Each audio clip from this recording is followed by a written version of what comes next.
Welcome to the beautiful course out in Polson Bay. I'm Sean Rainey here with you for your first lesson in swing school. And joining me is golf pro Cameron Milton.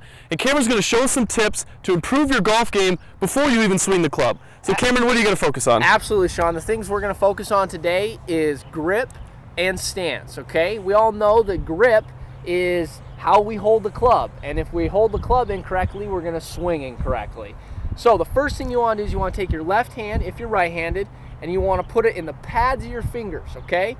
You want it in the pads, not in the palm. Then you can put your thumb right down the shaft. Then you can take your right hand, put it right under your left hand, and there. Now, you're holding the club the correct way, but you have a couple different options.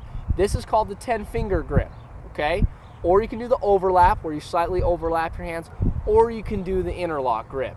Any one of those are fine as long as you've got it in the pads of your fingers and you can see your two knuckles, okay? It's important to at least be able to see two knuckles because that helps the club get through the ball.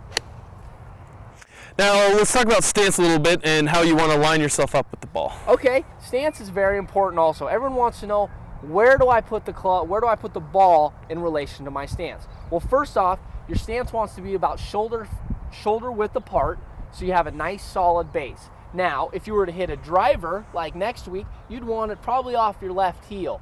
Now, your irons are pretty close to the center of your stance, and then your wedge is a little back of center. So where the ball is, it depends on what club you're going to be hitting. All right, thanks, Cameron.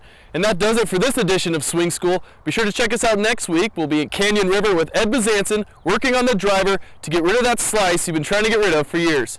In Polson Bay, Sean Rainey, NBC Montana.